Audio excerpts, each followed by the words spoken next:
Good evening, ladies and gentlemen, and thank you for joining me tonight on our second special preseason episode of The Standoff with Brad here on New Zealand Sport Radio. Joining me tonight is Shane. Shane, how are you going? Good, thanks, Brad. How are you? It's good to be on the show. Yeah, thank you for joining me. Yeah, I've been good, thanks. Before we go on, do you want to just let everyone know a little bit about yourself? Yeah, so for those that have watched New Zealand Sports Radio in the past, you'd remember me from a lot of work that I've done with Paul, and if you watch Cornflakes Channel, Steve, as well, with a lot of rugby and Super Rugby, but rugby league is a part of my heart as well. I'm a scorer timekeeper in rugby league. I've done a lot of work with the West Tamworth Rugby League Club. I'm now with the North Tamworth Rugby League Club, I've seen both parts of Tamworth Rugby League. In Group 4, a great competition, a great country competition out here in rural New South Wales. So, love my footy. For many years with the Roosters, now for celebrating the 75th year of the Manly Warringah Sea Eagles. So, let's talk some footy. Yeah, awesome. So now while we're live here at 8 p.m, you can also catch our show via our podcast on iHeartRadio at your convenience. Just remember to search for New Zealand Sport Radio. So tonight's show is going to be a little bit different. Again, it's another special episode. With everything in preseason, there's still not a lot of formulaic stuff that we normally do. So tonight we're going to be discussing the stories of the week, our review of the All-Stars match. Then we're going to go into my list of the top 5 Warriors to stand out and the top 5 Warriors to improve. Shane's going to give us some insight on Manly's players that will stand out and improve as well. We'll stop and answer some questions that you've sent through to us, hopefully. And then after that, we'll go into a list of 5 players to improve and to stand out for other clubs in the NRL. Then we'll do a quick preview of the preseason trial games before rounding up the show with a rundown of what's going to happen on season 2's first episode next week. So remember to send through your comments and questions throughout the show for our question section. So let's just get straight into the top stories of the week. I may as well go with this one first. Tommy Trbojevic injured again. Teared his hamstring slipping in the shower or sprinting against a fan, depending on who you want to believe. You're obviously with Manly quite a bit. He's quite an integral part of the team. What does this do for the start of the season for Manly? Well, best laid plans sometimes go to waste. And, when I started driving, my first car was a Volvo and I saw perfection. And then that perfection ended when I had to leave Volvo because it cost too much petrol. Trbojevic is a high-profile name. It costs a lot of money, therefore the petrol analogy and the Volvo. He's, I bet Des Hasler. He's had probably a couple of haircuts and looks like me now. So after hearing that news, it really does put a dent in at least the first probably 6 weeks of the season for Manly. Particularly as they've got the Roosters who had won 2 premierships prior to 2020 and had a good season last year again. First up at the SCG with a big crowd. Yeah, it's going to be tough. The team just doesn't seem to really be the same without him as we saw last year. But yeah, they've got to do something. I don't know if they have to wrap him up in cotton wool in the off season or just keep him prisoner at the club. I'm not sure. They've got to do something. But yeah, hopefully he comes back sooner rather than later for your guys because it's he's just an integral part. Yeah. On to more news, though. We've got Latrell Mitchell's re-signed with the Rabbitohs for a further 2 years. Surprisingly, I believe it was him that was pushing for 2 because the Rabbitohs wanted longer. So I don't know if that's him just testing the waters to see what he can get elsewhere in a couple of years' time. What are your thoughts on the signing of Mitchell for 2 years? Well, they've kept him because the speculation was he was very interested at the Broncos. And perhaps heading up there and with a new attitude and a new team and a new coach in Kevy Waters that has done so well, with Queensland Origin in the past. And this is his first go at club level as a head coach. That could have factored in, I guess, perhaps staying with Wayne Bennett in the structures for a little while longer to maybe learn a little bit more.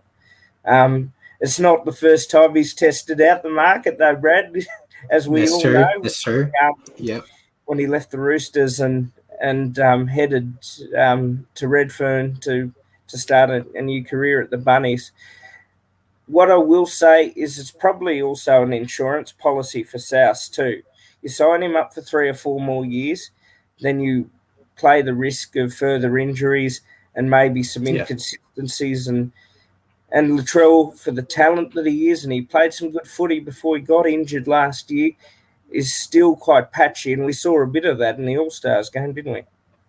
We did, yeah. So I think 2 years is it's a good middle ground for both sides. He can try to test the market later, and they can make sure that they don't have another injury-prone player, unfortunately. More contract news. Tohu Harris has been offered a 3-year deal by the Warriors. He hasn't signed on the dotted line yet, but from what I've heard, he intends to stay, which is great news for the Warriors with Roger leaving. Tohu's kind of the incumbent captain at the end of this year when Roger goes. Last year, I know on the show I mentioned there are rumours that Tohu was interested in going to the Bulldogs, but I think that's been quashed now because the Bulldogs have kind of been on a bit of a spending spree, and I don't think they can afford a Tohu-level player on top of who else they've got coming in. So fingers crossed he signs on the line. I think he's integral to that Warriors pack as like the experienced guy, especially with Adam Blair and that gone now. What are your thoughts on Tohu? Well, I'm glad he wants to stay with his teammates because that's the first thing, and lock him up for a few years. He's obviously, as you say, captain in waiting for the Warriors, and the Warriors need to keep their players, and they need to keep a good list for what Nathan Brown and who's coming in expects forward for them, and as well as real leaders on and off the field for the young blokes coming up. Yeah. That's what you need. And Tohu Harris, big boy, keep him, stay with your mates, mate, and stick around for a while because maybe, you just never know, some good things might come up from it. And Phil Gould's there as well, which might help as a further mentor with all his experience. So, good things for the Warriors if they can keep him. Yeah, I've got my fingers crossed, that's for sure. Onto the Gold Coast Titans. They're under a bit of a salary cap investigation at the moment following claims that a payment was made to the family involved in David Fafeta's trespassing incident at Christmas time. I haven't got a lot of research in behind it. It's kind of just new. It's something to do with allegedly the club may have paid the family as opposed to Fafeta himself. And if the club paid, it gets caught up in the salary cap. So I'm not sure if anything will happen with it, but they're investigating. Have you heard anything about it? No, I didn't really read into that one. That's more news to me than anything else, Brad. But the Titans and administration over the years certainly another bungle if that's the case. But as I say, until all the facts come to light, I suppose we really can't read too much into it yet. Yeah, it doesn't sound like if it is a salary cap investigation that is going to be like a massive penalty. It doesn't sound that severe, but yeah, it popped up and thought it was interesting. Continuing with the Titans, it's up to our weekly show, the Cameron Smith Show. The NRL have advised the Titans and the Broncos that if they do want to sign Cameron Smith, it has to be at a minimum of $500K. So we talk about it at length on the show, Shane, about Cameron Smith. Where is he going to pop up? What's he doing? You across the ditch there, what's it like over there? Are they over the Cameron Smith news, or is it still an ongoing news feed? We're over it. And one thing I have to say is that if I put my Queensland Origin cap on, I love the bloke. If I put my other cap on, I'm not the biggest fan of Melbourne or Cameron Smith, but certainly his achievements, we all respect that. What we're not respecting now is he could have made this decision some time ago. Are you going to stick with your mates at Melbourne, or are you going to have dinner somewhere else? And if you're going to have dinner somewhere else, make a choice. Obviously, for the amount of money, he probably does deserve that for everything he's achieved in the game. Even at the elderly level that he is, he's, I think, 37 this year, but he could still play for a couple more years easily. There's no doubt about that. And it's just make a decision. And I think you'll find he's made one decision quietly, and that is to finish up at the Storm, because I think he knows he's achieved everything he could at that club. It's where does he go next, because the speculation after his playing career is that he'll go into coaching, and I have probably no doubt at all that will be the case. So, and I think the Craig Bellamy factor too may decide what the future holds, but I think he'll play this year. It's just a matter of whether it's in a Titans jumper or a Broncos one. Yeah, I've got no doubts that we'll see him running around this year. It's just, I think at the moment a lot of people are getting into the getting a bit annoyed about the lack of a decision, because it's kind of taking away from the game, or the other players that are already committed, and everyone's trying to talk about him instead of focusing on the NRL. So the sooner he makes a decision, the better for everyone, I think. And that's really all the news I had. I know I had a stack load of news last week because it was our first show in ages, but they were just like the main ones. So we may as well go straight into our All-Star game review. So the Indigenous All-Stars versus the Māori All-Stars ended up in a 10-all draw. Before I go on, what were your thoughts on the game? A typical game in the wet in North Queensland. And I was up there a few weeks ago on holiday, actually, doing the world's only Kentucky tour. So it was good to have some prior knowledge. And I've got to say, the build up to the week done really well in Townsville. Visits to schools, visits to Indigenous communities, and the game itself was a celebration of two very proud cultures. And being Indo-Fijian myself, I love those sort of events and games. They bring the best out of people. And it was a fiery match. A lot of players certainly looked a little bit rusty, because it's probably the highest profile game on the map since the end of the 2020 season, moving into the start of the 2021 season.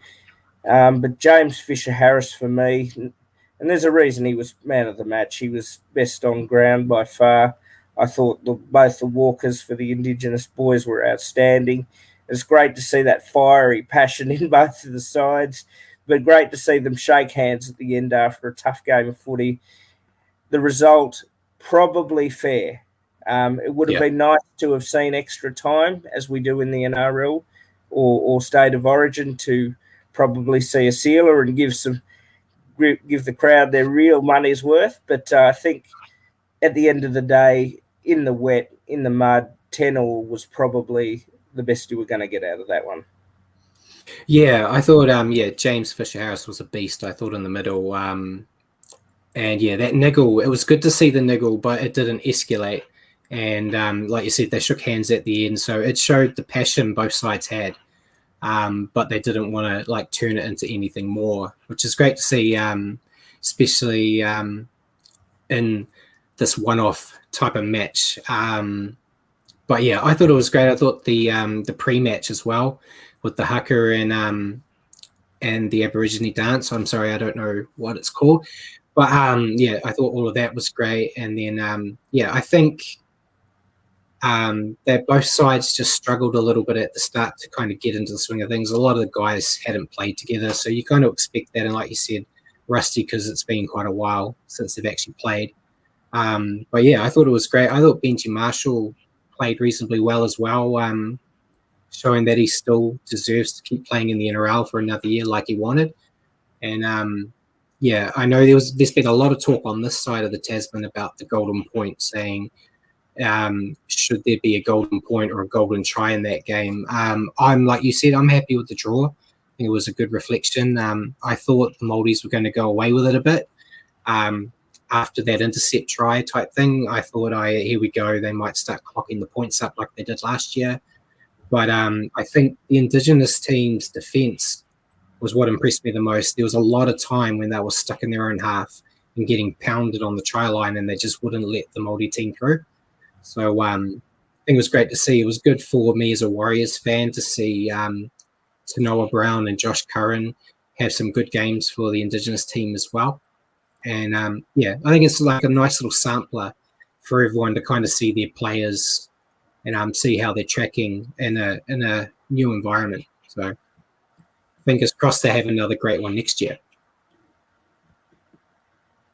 Okay, so we may as well go into my thing. Like I mentioned last week, on my website that I write on, I did 2 articles on the players from the Warriors that I expect to stand out and to improve. And we're just going to break it down a little bit here.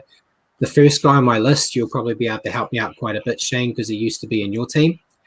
But my first player for players to stand out for the Warriors is Edinburgh Blake. I don't know as much about him as you probably do. I know he was voted the top front rower in the players poll in 2020, and he averaged 166 running meters a game for you guys last year. My biggest concern with him is his discipline and attitude. But I've seen that the Warriors have actually included him in their leadership group this year. So it's showing that he's earned respect of his teammates, which is a positive sign for me. But you as a Manly fan, you've had him with you for quite a while. What are your thoughts on Whenua Blake? Well, you picked it up there with the discipline. He's a wonderful talent. And he's the sort of bloke you want, because the Warriors play that middle game with their forwards and get stuck in the middle and work hard, put some big hits on in defence. He will do that for you. And that's one thing. Just perhaps holding on and not mouthing off, which sadly he deserved that suspension for what he did say, and we're not going to repeat it on this program, and we shouldn't. But but in terms of value, he's a high-profile prop. He's played international rugby league, and he'll just give you the service and value that the Warriors need. And also, he played with pride in the Manly jumper, and he'll play with pride in the Warriors jumper. It won't matter what jumper you put him in, he's ready to go. And I think that's a really exciting thing for all the Warriors fans out there, and a vested interest as they did their training in Tamworth, where I'm from, at Scully Park, the old home of the West Tamworth boys. I'm also a Warriors member because they gave us the opportunity for free membership, Brad. So I'll be watching with interest. Don't you worry. Yeah, I've got my fingers crossed for him. I think, he's a hell of a talent, and I think he's really going to add to that forward pack. Next guy on my list is Alyssia Katowa. So he was kind of one of the rookie sensations last year with a few others, and I expect him to go from strength to strength this year. He's a strong runner that's got a handy offload, which is something the Warriors players are kind of known for. And he's a reliable defender, especially for someone who's as inexperienced in the game of league as him. He played, I think it was like 3 games of rugby league before he made his debut last year. And he just fits. And he's got superstar all over him for the Warriors. And I'm looking forward to watching how he develops this year. He's also been included in the leadership team, which is great. I think it's more for a learning thing rather than him being an essential leader, but it shows the confidence that the club has in what they're going to do with him. Obviously, we talked about it last week, that he's got a fractured eye socket from a head clash at training, but they're still hoping that he's going to be there for round 1, worst case scenario, round 2. So I don't know if you got to watch much of the Warriors games with Katowa, but do you have any thoughts on him before we go on to number 3? Well, firstly, the young player factor. And one thing that Nathan Brown did, despite the mediocrity of his results at Newcastle, was he promoted players like Kalen Ponga and those sort of young fellas that could make a real difference. And he's putting that impact on at the Warriors. So it's only going to make the young fellas stronger by learning in that leadership group. So again, someone I'm probably looking forward to watching as well. It's just the development side of him, and no doubt, players like him just need that chance to learn. And the Warriors will be in probably another, as frustrating as it is, Brad, maybe another learning phase year, but he'll get plenty of opportunity to do it. And hopefully, we'll just see more and more of him grow and develop. And probably that leadership group will push him a bit further into that too. Yeah, definitely. So number 3 on my list was a bit of a controversial one, looking at the comments I got on my website, but it's Wade Egan. I actually had him on my list last year as well, but he didn't really deliver what I wanted out of him. But there's a lot of pressure on him this year with Carl Lawton being injured. So he's essentially the sole hooker in the squad now and will be expected to play 80 minutes a game. The positives for him, though, is Nathan Brown being a pretty handy hooker himself. And this new look forward pack that the Warriors have. They've got Fusetula, Blake. They've got a few other big signings and big bodies that should really help them get some go forward, which they've been lacking. If they can get that go forward going, I think it's going to allow him to play his natural game, which we saw at the Panthers when he was there. He's got a good ability to snipe out a dummy half, which is integral in the NRL nowadays. And he's actually got a handy kicking game. So if they can allow him some extra time, it should keep the opposition guessing a bit more and take some pressure off Cody Nikorima and Chanel in the halves. Another kicking option there. So I've got my fingers crossed for him because I think he is a very good hooker. He just needs a forward pack to work with him. What are your thoughts? When you come to the hooking role, it's more of a specialist role. And, having watched a lot of rugby league over the years, the best player that I saw was Danny Badiris at it from Newcastle. He knew when to run the ball. He knew when to just pass it on to forwards, but he could always play it in a specialist way. And Nathan Brown was the same, many years of experience. I think it was 10, 11 years of NRL experience playing.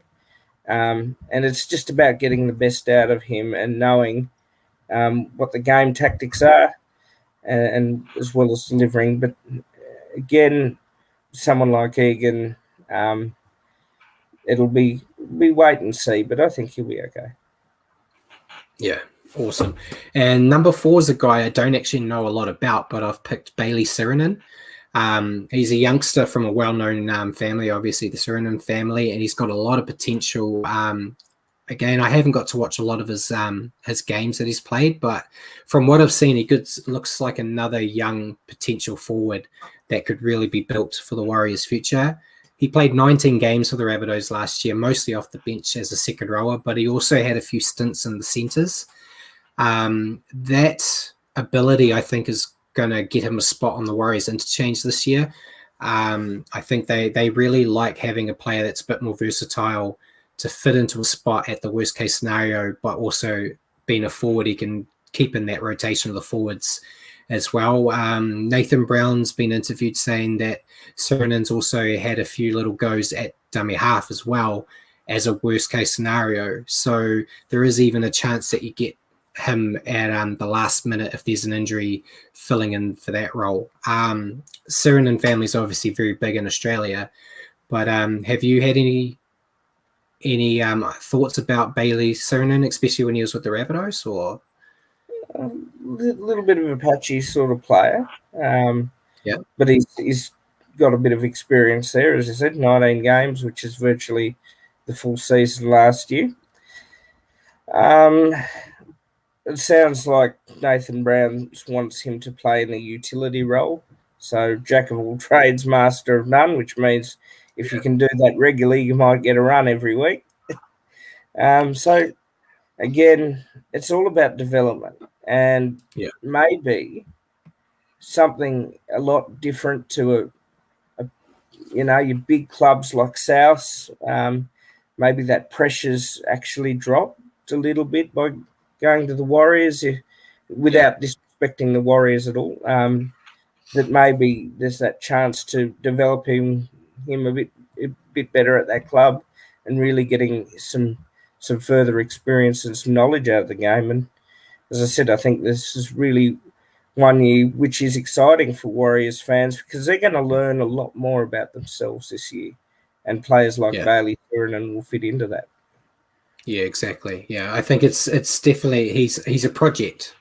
I think it's probably the best way to say it. I think he's someone they're really going to work on building, which is great to see. The last one on my players to stand out, I did get a bit of flack for from a certain person that read it because they don't like the guy, but it's Ben Murdock Masilla. He's actually a personal favorite of mine. I've liked him for a long time. He had a very poor NRL career, I'd say. Before he moved to the Super League, he was overweight. In interviews I've seen, he said he fell out of love with the game and just wasn't really putting the effort in, and you could see it in how he used to play. And then when he went to the UK, he kind of found that love for the game again and started playing really well. And for Warrington, he was a devastating runner. Loved finding the try line. He also showed great speed for a triple bill player, which we are starting to see a bit more of in the NRL, but especially over in the Super League, you don't see that. And he's also got some nice hands. There was quite a few times where he would hit a gap, then take out that defender and pass off to one of the centres. And I think he's going to be a great addition to the Warriors attack. Nathan Brown's dismissed everyone's suggestions of making him a prop and said he's going to stay as an edge forward, most likely on the left edge, which kind of makes a terrifying left edge when you've got him out there with Johan Aitken and Ken Mamalo. They're all big boys.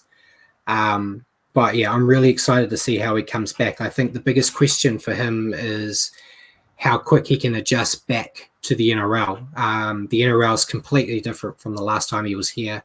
And Super League, as much as I like talking about it, it's not at that same level. So yeah, time will tell. But have you had any thoughts on Big Ben? Haven't seen enough of him. And obviously, as someone that doesn't really take too much of an interest in the Super League, I haven't seen terribly enough of him in that league. But what I have seen from Super League to NRL is that Super League is a very different style of game to the NRL. The NRL is a lot faster. It's based on fitness, and it's based on, as we all know, results. But look, obviously he's been given a new lease of life from his time in Super League, and he's been given the chance to come back in the NRL. And rugby league's a very forgiving game. It gives players that probably haven't made it the first time a second chance to make it this time. So let's say good luck to him, because and wish him well. And if he can certainly be a really good running edge forward and doing some damage, who knows what potential to superstardom he could become. And let's just wish him well, I reckon. Yeah, definitely. So now we'll get into my my players to improve. My first one on my list is David Fusetula. Fuss was kind of at his pinnacle in 2018. He scored 23 tries, and then he's just been on a big dive since then. I don't want to count last year. He scored 2 tries last year, but he left early to go home to be with his family. I understand his decision, and that decision has not made him come on my list by any means. It's just he's paid quite well to be a try scorer, and he hasn't been scoring tries. A positive for him, though, is Nathan Brown's confirmed that he's going to be partnering up with Peter Hiku again. And when he's with Peter Hiku, it doesn't matter. They could probably put me on the wing with Peter Hiku, and he's going to get me a try. So I think that's really going to help him get across the line again. And I think once he gets himself to across the line a few times, I think his confidence will come back, and we'll see him back like he used to be. Do you have any thoughts on Fuss? Or the first thing I've got to totally agree with you is the decisions that were made by some of those players to go home and be with their families last year. And last year, just to even get the game up and running, we've got to thank them for coming out and spending the time that they were here for. Look, I feel that once they've, and you mentioned the try scoring that he did do a few years back, and perhaps the little bit of a downward curve there for a while. If maybe with some of the players, it comes down to just don't talk them up and just let them play their normal game. And I think with Nathan Brown, as I saw with Ponga and a few of the players that he really developed at the Newcastle Knights, that maybe it'll be back to basics and square one, as you mentioned, linking up with Peter Hiku, which will be handy, bringing things back to a sense of normality for this young fella will probably put him on a better pathway. So, one to definitely improve, but one I'm sure that if he's just given the chance, less pressure, and the opportunity to play his footy, he'll be okay. Yeah. Okay, so number 2 on my list is Namo. He was injured for most of last year. I think he got injured in round 2. But it's his final year of his contract, and the pressure is on with all these other forwards they've signed on if he can keep his career going. He's a consistent front rower. Before last year's injury, he was averaging 100 running meters from 2015 all the way to 2019. So he's a very no-nonsense forward. You know what you're going to get from him. And I think putting him in the front row, starting the games with Edinburgh Blake, I think that's a hell of a tandem that could do some damage early. And I really hope he can just bounce back from that injury. And if he impresses, he'll get an extension. He's just got to impress and play that consistent football that he's known for. So you got thoughts on Mel? I know he was a Cowboy and a Dragon, but... Oh, look, I think you've covered it. It's just about that consistent football, the things that Nathan Brown will bring to that table. But, another one that's probably, will have a good game, and then next week will be a little bit patchy. So, again, something to improve on. But as we look at things and we take them into the context they are, the Warriors themselves will learn through those individuals to play that team game, and if they can keep with that structure, and that's a good thing that we're looking through these players to see whether they can improve and pick up, because that's going to be integral to the Warriors' results this year. So, Definitely. So number 3 on my list was another player that was out all last year, and that's Bunty Afoa. At the end of last year, the Warriors told him he was free to go. If he could get a deal somewhere, he was welcome to go. They'd tear up his contract, but he actually told them no. He wanted to stay and prove his worth and earn a new contract. His high-intensity running has made him a fan favorite at the club, and I think the Warriors need someone like him on their bench to come and do some damage for short stints. I like to always talk about Steve Price and Fafeta Palestina back in 2005. You had Steve Price, you knew, a bit like Amo, you knew what you were going to get. He would run for 200-300 meters a game. But when he came off the field for a bit, you had 10 to 15 minutes of Palestina just running head down as hard as he could and causing trouble.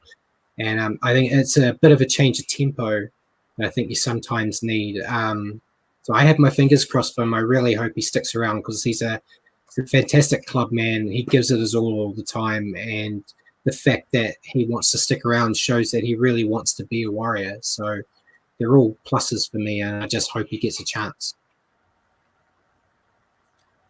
I love these stories, Brad, when players decide to stick with their mates, because mateship, as in Australia and in New Zealand, is an integral part of sporting teams as well. He's put a firm foot down. He's told the Warriors management, no, I'm not wanting to leave. I want to stay and prove my worth. And when players do that, I feel that they go out and they perform every week to the best of their ability and lift their game and prove the fans that may have, called for his axing, or the management that have called for him to leave if he wanted to, and they proved them wrong. So, again, this is the one where we say good luck, mate, and go out and get them. Definitely. And stick with mates. Yeah. And number 4 on my list is Josh Curran. He's a talent, and I thought he had a great game in the All-Star game last weekend. Nothing flashy. He's a solid defender, and he was in there on that try line, stopping quite a few guys from trying to bust over. His problem at the moment is the Warriors are stacked with second row of talent, and if he can get a chance, I think he'll get himself in there. It's just getting that initial chance. I think I saw today in the team list that he's been named to start in the trial this weekend as a reward for how he played in the All-Stars game. So have a great trial, and then you're definitely in the conversation for the 17. So I have my fingers crossed there, because I think he is a great talent. Obviously, he was started his development at the Roosters, who you may or not know that they're a reasonably good side apparently, but they get the youngsters and they get them on the right track, and I think he's just one of those guys building, but I think he's got potential and they just need to give him the chance.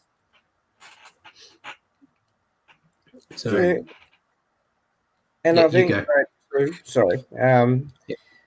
I think when you get into a rep game and you play pretty well, and you've got a trial coming up, it's probably a good side that you're going to get a run in that trial, as you'd mentioned. So it's reward for effort, isn't it? So yeah. Now he's got another chance to continue to move along and really grow and develop as a player. So it's more or less for young Curran the opportunity. I think Brown is looking very carefully at where his talent is, particularly as you mentioned in the forwards. And you put your hand up, you'll get a chance. Keep putting your hand up, keep getting the chance. Definitely. And the last guy on my list is actually one of their signings this year, and that was Kane Evans. Another big forward. He's almost 2 meters tall. He's an imposing figure, but my issue sometimes is that he doesn't always play like one. Consistency is his issue. I feel like 1 week he's the best guy on the park. The next week he can't catch a ball to save himself. And I definitely want to see him succeed. I think his size is definitely going to help the Warriors. But we just got to see what happens if he has 2, 3, 4 games that are poor. Does he lose his spot and it goes to a guy like Curran or a Siranen or one of those young guys that are getting improved? So you said he plays for Fiji. Have you got any thoughts on Evans? Well, again, good 1 week, patchy or the next.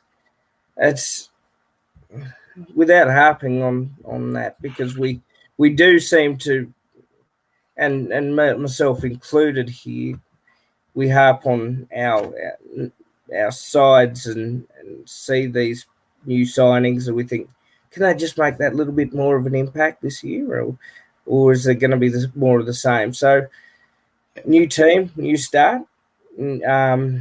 Again, I really hope that he's considered one of the best players every week and just gets that patchiness out of his game. So I think a big boy like him, a rep player, same with Edinburgh Blake as well in that side. If they can just lead that front by example, then we'll know. Then we'll know for sure what the Warriors' steel is made of in their forward pack, and Kane Evans is going to be handy if he can keep his form up. Yeah, definitely. So that's the rest of my list there. Obviously the guys to improve. It's not having a go at them or anything. Obviously, I want everyone to play well in the Warriors as a fan. They're just ones there that I think just need to go that little bit more, hopefully, and fingers crossed they do. So I'll pass it over to you for the Manly section. You said you had some players you wanted to talk about. So the floor is yours. Well, I tried to find 5. I think we found the whole team lacking a lot. But I probably haven't found the 5 I'm looking for. I found 4. Yep. And they've got to be big names that are going to stand up. And I'll start with who do you start with? You start with Foran. Now, Yep. Kieran Foran, I love when he plays well. We all do. And I've got to say, I think that it's been a very unhappy time since he left Manly and moved to other clubs. And it's been about 6 years since he's put on the Sea Eagles jumper. And obviously this year being the 75th year as Sea Eagles, and Des Hasler being a great Sea Eagle himself, has brought him back to, because he believes maybe he can make an impact and has 1 or 2 more seasons left in him. So we want to see an injury-free Kieran Foran. We want to see a little bit more consistency than what he was at the Bulldogs. And I know he tried when he was on the paddock. We certainly don't want to see him play for Aberdeen in Group 21 like his brother Liam, who's a great player out there. Yeah. You can always come and join us at North Tamworth as well. But we want to see the best of KF this year. We really want to. And I think he'd be a lot happier. He's back with his mates, with Cherry Evans. And so that's the first person that needs to step up. I think. Sorry. So I was going to say, I think with Kieran, we talked about him a lot last year, that he was really what was keeping the Bulldogs competitive. And it was just every time he got injured, that's when the Bulldogs went down. And I think, like you said, he's going to be a lot happier back at Manly. I loved having him at the Warriors for the short stint we had him with. But yeah, I think he's going to go really well as long as he stays healthy. Second person is our injury man now. Our shower man, Tommy T. I know it's been hard for him with 2 injury-riddled seasons and another 6 weeks probably on the sidelines after that. Would like to see him A, injury-free, but B, really running the line when he's back, because the yardage he makes off kick returns and the fact that he was a finisher, just like Brett Stewart was, makes him so invaluable to the cause. He's not just – he's one of the key players. He's not the key player, as I'll probably describe in a minute, but you just want to see him injury-free and back in a Manly jumper doing the boys proud. Yeah, I think we talked about it in that news section as well. He is an integral piece, and he really keeps that side together. There's some other guys that are probably a lot more important, but I think he really helps keep that attack going. And fingers crossed, because as much as I'm not a Manly fan, I like seeing the best players in the game actually playing. So I want to see him back as soon as he can, and hopefully actually see out the whole season for his sake and for the Manly sake, really. Third player I've got is Walker. Now, we saw how fired up, and he actually really played a great game, despite the little areas of discipline and those sort of things in the All-Stars games. But it was really good to see him play a big game and really fired up. But we don't see that week in, week out with him. He'll probably start in the centres this year, and Foran will play 9, and I think it's going to be Josh Schuster that starts with DCE in the halves. But just a little bit more running, just a little bit more taking the pressure off DCE to do things in the game.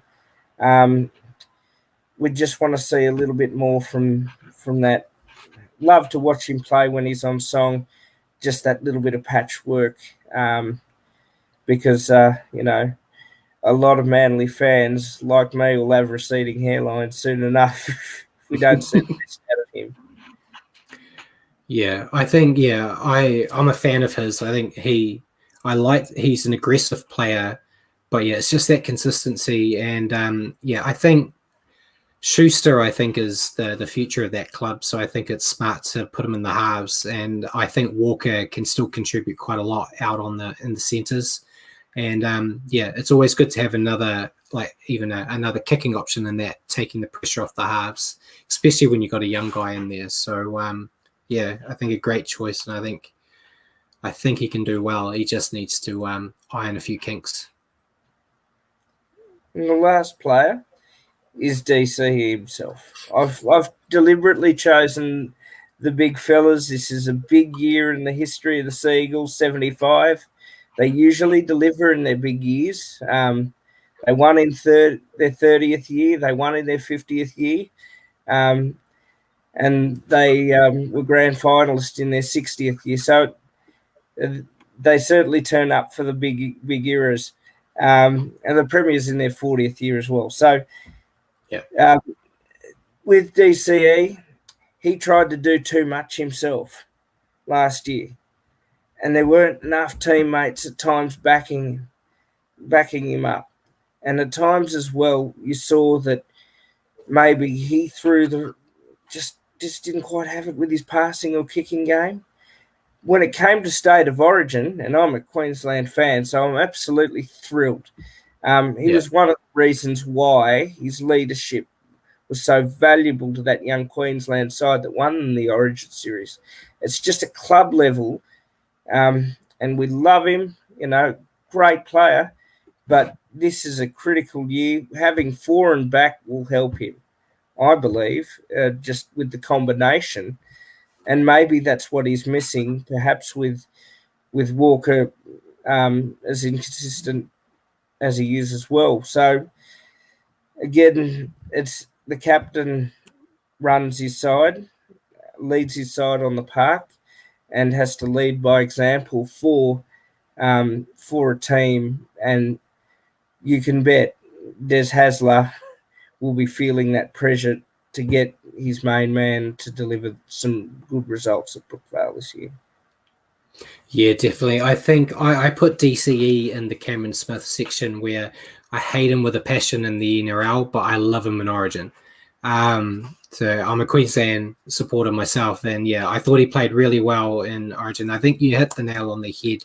He was just trying to do too much, I think, at Manly. Manly were under the pump. They didn't have Tommy, and he was trying to take it all on himself. And there's not really many players in the game that can take all that pressure on themselves and make the team successful on their own.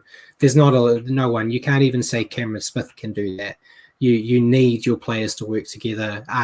You don't need all 13, obviously, but you need support, and Foran's going to do that, and Tommy will come back. And I think, as long as they all stay healthy and help him through, I think they could do well. Hopefully not better than the Warriors, but they can do well. So was that everyone you had? I looked at a couple of players that I think will be standouts if they are given that chance as well. I've picked 2 out.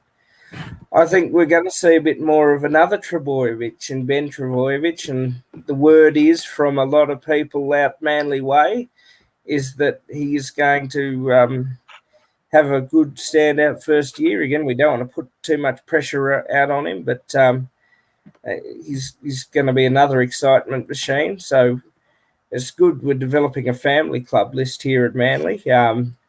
Just hope it continues that way. The other one is Curtis Siren, and I think he will have a good year if Foran is fit and healthy and Cherry Evans is at his best, because Manly like to use their halves to go to their edges, and their edges will run inside at angles. That's typical Bob Fulton tactics. Des Hasler was part of that Bob Fulton school. And I think if Cherry Evans and Foran particularly can run, and if they're used in that halves combination and used properly, you'll see the best out of him and really become a leader for those forwards and those edge line runnings. So they're the couple that I've really got my eye on to have a really big year for Manly. Yeah, I think he's got talent all over the place. They need to bottle up whatever water the Trebojevich's family's got and try to give it around to everyone, I think. Three brothers, all fantastic. So, I think he can build really well. And you got one more? No, I think that'll do for now. Otherwise, I'll have to be showing no mercy to the whole side, because it wasn't a great year at Manly. But I think that, again, with history, they've always shown with history at the club that they come to a better set of circumstances, and I don't think you'll see anything in the last game of October, but I think you'll see something hopefully around that middle of the pack where they had a much better year. And yeah, cool. Well, thank you for that. And Paul, do we have questions for our little question section? Just been a bit more chat rather than questions in the chat this evening. But some comments here that basically most Kiwis were Manly fans before the Warriors came along. That was Graham Lowe obviously coaching them, and they had Matthew Ridge, and it kind of felt like New Zealand's club for a while.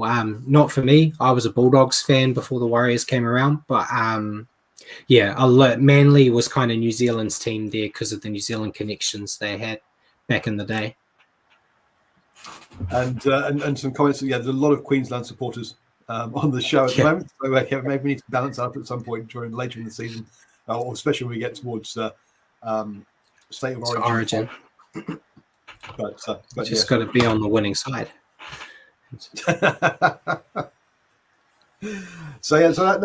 pretty much it. It's lots of chat, but not so much questions really.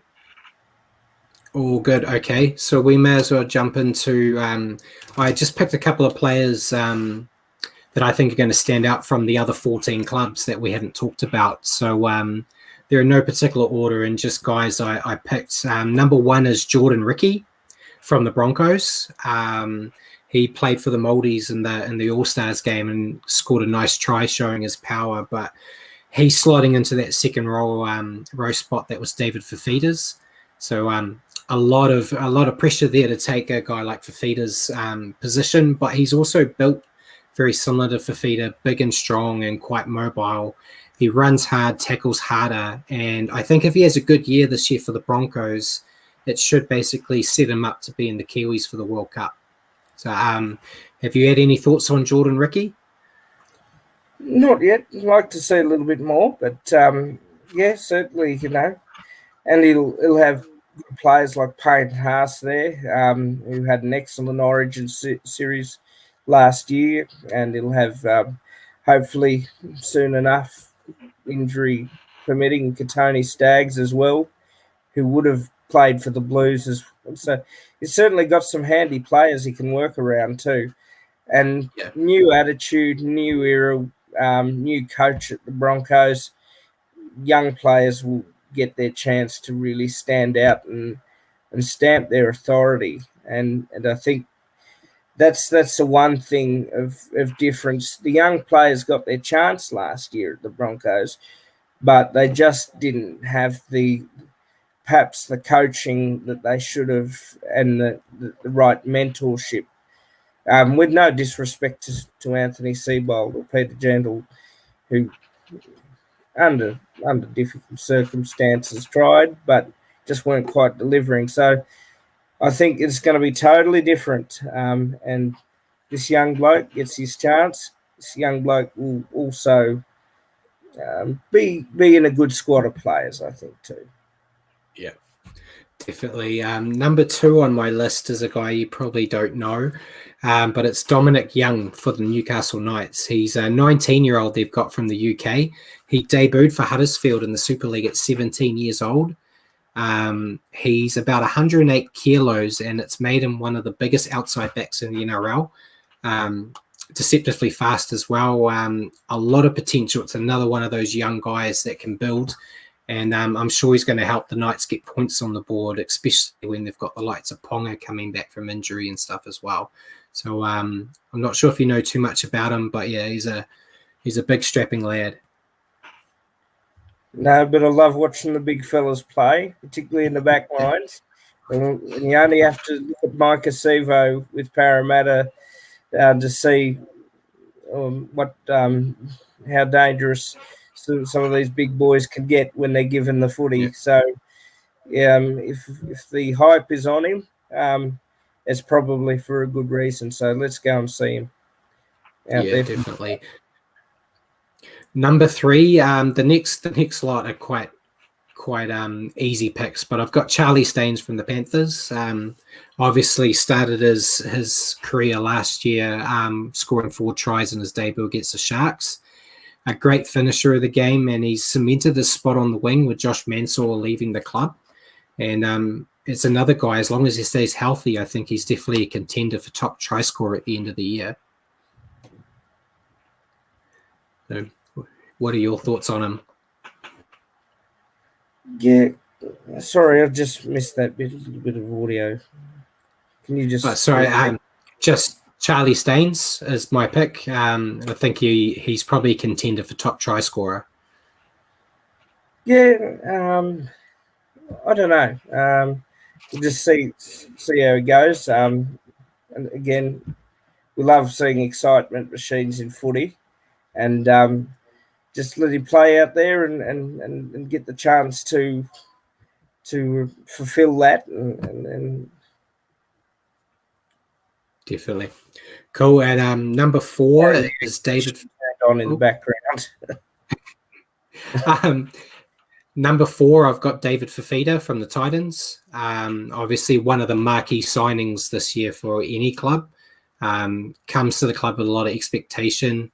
Basically, as soon as they announced his signing, people were saying it's top 8 or broke for the Titans. He's got all the tools to become one of those great players in the NRL, and the Titans are going to need him to be firing on all cylinders if they want to make their playoff dreams a reality.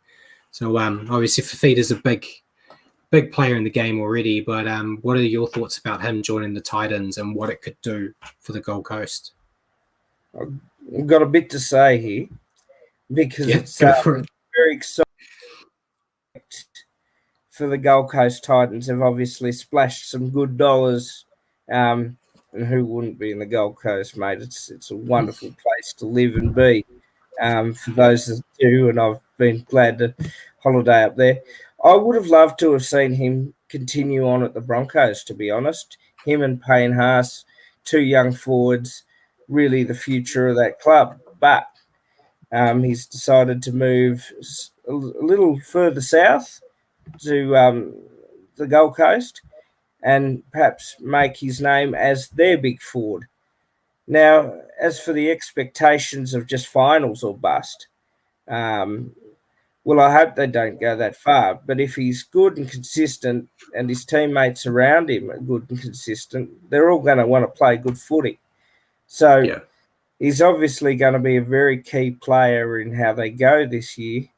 But let's see if a certain C. Smith decides to put his signature on and maybe maybe you'll have a mentor for that young fella as well. Yeah, great point. The last guy I've got is kind of a cheat selection, but it's Harry Grant. He basically took the NRL by storm and Origin. I thought he had a fantastic Origin as well. He's now back with the Storm where he started, and it's hard to imagine his form kind of dropping from where it was. And for me as a fan, it's actually scary that a guy like Cameron Smith has left the club basically, and no one's worried about him because Harry's there. And it's scary that a young guy like that can come in and just have all the Storm fans completely fine that their legend of their club is gone. And I think he starts the season as a Dally M favourite if he can continue how he was last year for the Tigers and with Queensland. A lot to say here as well. He did take the NRL by storm, no pun intended, and he deserves to be the number one starting hooker at the Storm. And I think, as good as C. Smith is, and I say is because I do believe he'll play at another club, this bloke not only took the NRL by storm, he took State of Origin by the hooks, and in the old Queensland way, helped pay the part out of way for that young team to win. Now, I'm just so excited by this prospect week in, week out, and I'm sure C. Munster will have something to say about that Dally M medal as well, because I think Munster is the best player in the game at the moment, and may sound controversial, may sound not, but I think he is. But certainly, if we're looking for backup into who's next, you've got C. Smith and H. Grant. And Harry Grant, as we've seen last year, he can play a bit of lock too. He can play hooker. He's versatile. He'll get the hooking role at the Storm. He will take the competition at light this year. If we wish him all the best with that, because Melbourne have a way with Bellamy of continuing to develop players for players that have left. And certainly his name will go up in value, and the Storm will want to keep him for years to come. So this is something not just for this year, but for years to come. He's going to play Origin. He's going to play for the Kangaroos. He's just got the whole world ahead of him. And I'm no Storm fan, obviously. I dislike the Storm immensely, but as a Queenslander, I wish this fella well. Cool. And since we're running a bit close on time, I'll skip my players to improve. There was a few of the normal ones you would expect that are always critiqued. So they were probably just a few cheap shots. So I'll go on to just a quick rundown of the trial games this week. So most of the teams I've seen have put out almost full strength sides, which is great to see. But Saturday, we got the Raiders and the Roosters first. Storm versus Knights, Titans versus Warriors, Sharks versus Bulldogs, Dragons versus Rabbitohs, Panthers versus Eels, and then the Broncos versus the Cowboys. And then on the Sunday, we got the Tigers and the Sea Eagles. Quite a few games there. What are your thoughts on the trials? Obviously, you guys have the Tigers, we have the Titans. I'm looking forward to our game. We got the Titans in round one, so I think it's a good measuring stick to see how we're going to go, especially with it basically being full strength. One thing I always learn from trials, even at local footy, and you can say the same thing about NRL, is that it's a good indicator of who wants to put on the jumper. It's also a good chance to play youngsters, even though a lot of, as you've mentioned, sides have picked their full strength squads. So, and it's a good opportunity to test the waters in terms of crowd numbers, because of last year up until finals time, we didn't have the bigger crowd. So, and it'll be more of a suburban feel than an NRL feel. So, my thoughts are just get out there and enjoy the footy. For the youngsters that might get this opportunity to impress, go out there, impress, train hard, play hard, look, we're only a few weeks away now from really setting the fire. I think the juice is flowing. Started with the All Stars game last Saturday night, so but good to see full allotment of trial games. And I don't have the venues in front of me, but hopefully some of them will be played in country New South Wales as well. Yeah, I think there are a few. I've got it looks like they all mostly are. Raiders and Roosters at the Sefford Oval, Storm and Knights at Albury Sports Ground, Titans Warriors in Oaks Oval, and there's like Dragons Rabbitohs Glen Willow Oval. So it sounds like a lot of them. Tigers and you guys are at Leichhardt. It sounds like they're trying to take it out to a few smaller places. I'm not as familiar with the areas in Australia, but yeah, it's good to see it there rather than in the main stadiums. We see it in, week out.